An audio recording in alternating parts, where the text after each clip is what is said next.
Do you know that sound?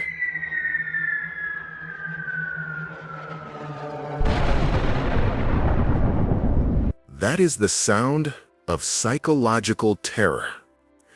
In 1939 and 1940, the sky didn't belong to birds. It belonged to the Luftwaffe. They were the first air force in history to use terror bombing as a military doctrine. They had planes that screamed like banshees as they dived.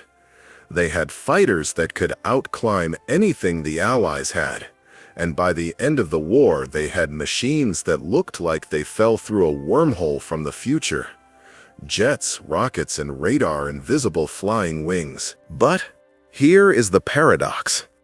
If they were so advanced, why does the Luftwaffe look like a burning scrapyard in 1945? In our first video, the 70-ton mistake, we saw how German tanks were over-engineered to the point of failure. Well, the Air Force was no different. While the Americans were building thousands of simple, reliable Mustangs, the Germans were trying to build heavy bombers that could dive like stunt planes. They were building rocket fighters that dissolved their own pilots with acid fuel. Today, on the War Arsenal, we are unlocking the hangar doors to every single German aircraft of World War II. We're going to analyze the numbers from the official archives. We'll see the Bf-1009, the most produced fighter in history. We'll see the Me-26-2, the world's first jet fighter that arrived too late. And we'll look at the desperate suicide planes built from wood and glue when the metal ran out. This is the story of how a nation invented the future of aviation and then crashed it into the ground. You are watching The War Arsenal. Fasten your seatbelts and check your oxygen mask. We are going supersonic. Chapter 1, The Blitz. Icons of Terror. Let's start with the face of the Blitzkrieg, the nightmare of Europe. The Junkers Ju-87, Stuka. Technically, this plane was obsolete before the war even started. It was slow, 240 miles per hour. It had fixed landing gear that created drag, and it was lightly armored. But they built 6,500 of them because it was a sniper rifle in the sky. It could dive at a 90-degree angle straight down to stop the pilot from blacking out and crashing. It had an automatic pull-up system that leveled the plane after the bomb was dropped. And of course the Jericho trumpet, a simple propeller-driven siren attached to the wheel strut. It had no military function. Its only job was to make people on the ground freeze in fear. In Poland and France, it worked perfectly. But in the Battle of Britain, the Spitfires ate them for breakfast. It was a bully strong against the weak, helpless against a real fighter. Then, the backbone, the Messerschmitt Bor Def 109. This is the Toyota Corolla of the Luftwaffe. They built 984 of them. That is one of the highest production numbers in aviation history. It served from the first day of the war to the very last. It was tiny. The cockpit was so cramped that bigger pilots couldn't fit, and it had a fatal flaw. The landing gear was very narrow and attached to the fuselage, not the wings. This made it incredibly unstable on takeoff and landing. Historians estimate that 10% of all Bor Def 109s were lost, not to enemy fire but to landing accidents. But in the air, in the hands of an ace like Erich Hartmann, who shot down 30-52 planes, it was a deadly high-altitude predator. And the bombers, the Heinkel He-1111, visual of the glass cockpit nose. It looks iconic with that greenhouse glass nose. They built 5,056 of these, but the He-1111 represents the Luftwaffe's biggest strategic mistake. They didn't have heavy bombers. They only had medium bombers. The He-1111 carried a small bomb load compared to an American B-17. It was too slow to run away and didn't have enough machine guns to defend itself. During the Blitz over London, these things were shot down in droves. We also saw the Dornier Do-17, known as the Flying Pencil, because it was so thin, and the Junkers Ju-88. Now the Ju-88 was the real MVP. They built over 15,000 of them. It was the jack of all trades. It started as a bomber, became a dive bomber, then a night fighter, and even a torpedo plane. If the Bf-1019 was the sword, the Ju-88 was the shield. Chapter 2, The Butcher Bird and the Twins. By 1941, the British thought they had the air superiority figured out. The Spitfire V was ruling the channel. Then, a new German plane appeared over France, and it shocked the Allies. The Focke-Wulf, 19 Verger. Allied pilots called it the Butcher Bird. Unlike the delicate, liquid-cooled Bf-1009, this used a massive BMW radial engine. Radial engines are tough. You can shoot a cylinder off, and it keeps flying. It rolled faster than a Spitfire. It dived faster, and it packed a massive punch with 4 cannons. They produced over 20,000 of them. Pilots loved it.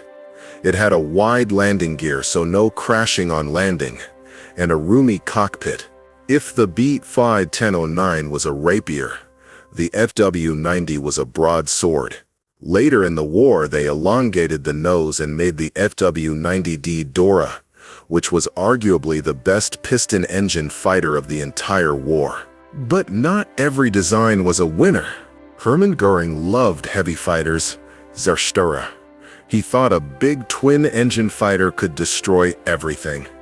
Enter the Messerschmitt Bf-110. It looked scary, but in a dogfight, it was a brick. Single-engine Hurricanes flew circles around it. It was a failure as a day fighter. But the Germans adapted. They painted it black. They stuck radar antennas on the nose that looked like deer antlers. And they turned it into a night fighter. In the dark, hunting British bombers, the Bf-110 was terrifying. It used Schräge Musik, cannons pointing upwards, to fly under British bombers and shoot them in the belly. They built roughly 6,170 of them. They tried to replace it with the Me-210. Total disaster. The plane was so unstable it would stall and enter a flat spin for no reason. Pilots refused to fly it. They fixed the design and renamed it the Me-410 Hornet, which was actually a potent bomber-destroyer with a 50mm cannon, but the damage was done.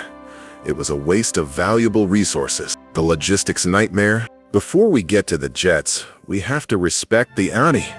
The Junkers Ju-52 10TU. It looks like a flying shed. It had corrugated metal skin like a roof and 3 engines. It was slow, ugly, and outdated. But it was the lifeline of the Wehrmacht. It dropped the paratroopers on Crete. It flew supplies into the frozen hell of Stalingrad. They built nearly 5,000 of them. But if you want big, look at the Messerschmitt Me-333 Gigant. This is German desperation in a nutshell. They needed to move heavy tanks by air. So they built a glider the size of a building, Me-331. But they didn't have planes big enough to tow it. So they slapped 6 French engines onto the wings and called it a transport plane. It was the largest land-based transport aircraft of the war. It could carry trucks, 88mm guns, or 30 troops. It had clamshell doors in the nose, a design used by modern cargo planes today. But it was so slow and huge that if an Allied fighter saw one, it was basically a piñata party.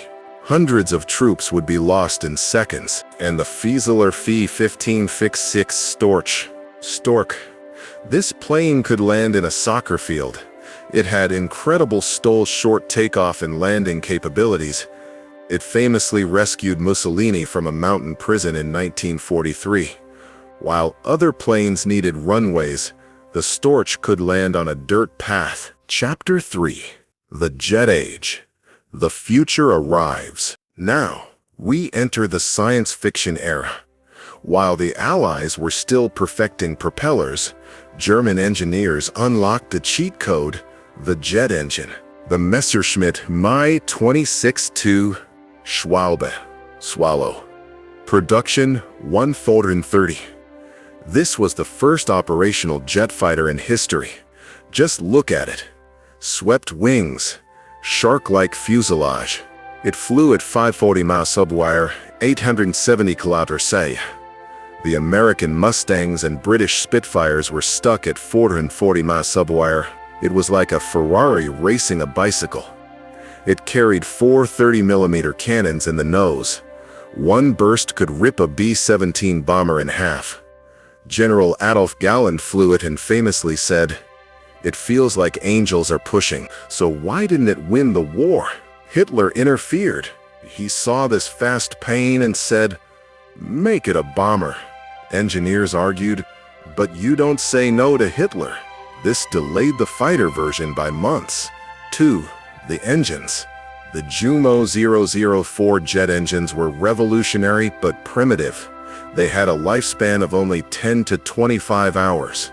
If the pilot moved the throttle too fast, the engine would catch fire. 3. Numbers. 1,400 jets against 100,000 Allied piston planes. The math didn't work. They also built the world's first jet bomber, the Arado R-23-4 Blitz. Only 210 built.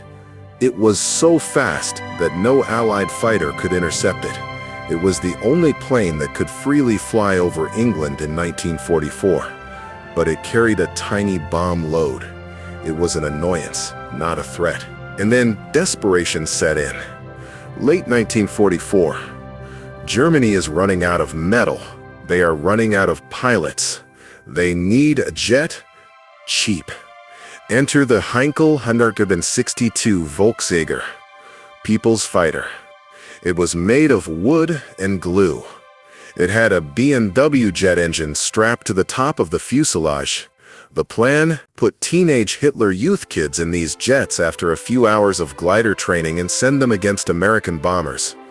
The list shows they built about 320 of them. It was actually a decent plane, fast and agile. But the glue was acidic and would sometimes eat through the wood, causing the wings to fall off mid-flight. A tragic, desperate end to a high-tech dream. Chapter 4. The Suicide and the Weird. If jets weren't crazy enough, let's talk about rockets. The Messerschmitt Me-163 Komet. It wasn't a jet, it was a rocket interceptor. It didn't have wheels.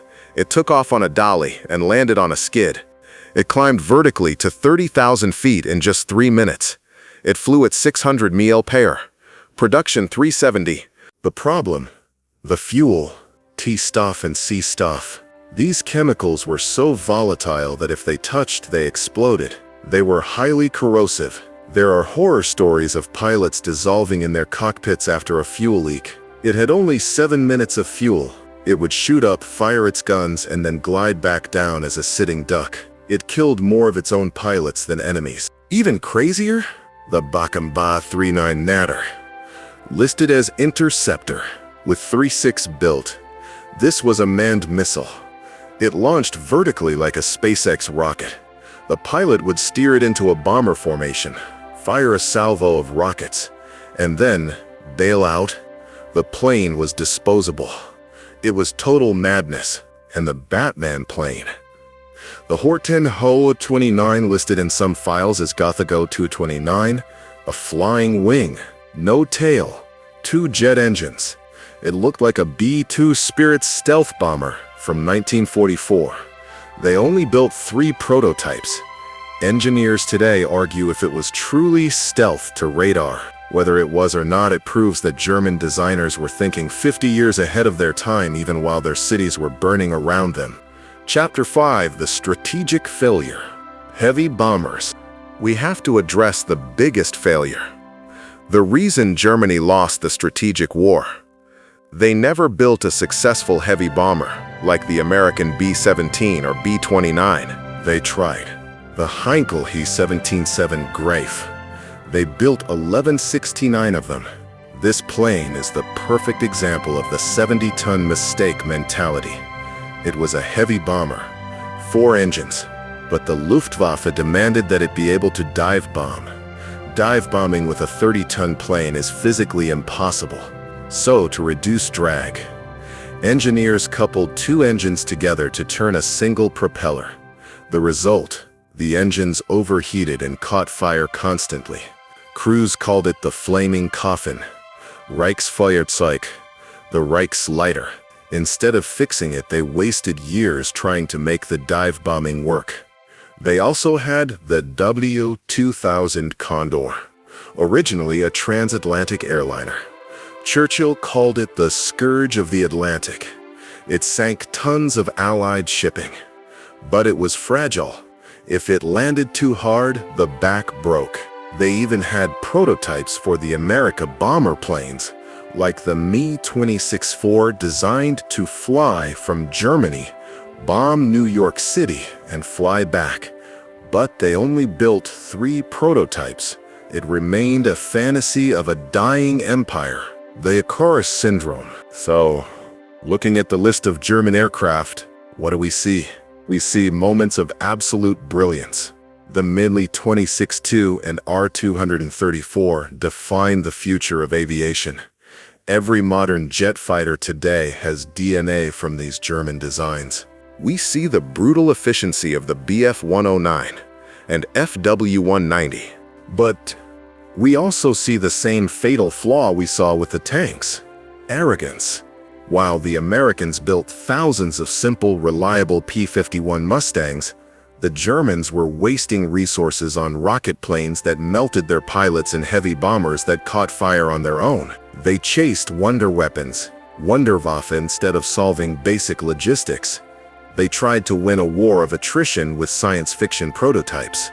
The Luftwaffe started the war as a screaming eagle, terrifying the world.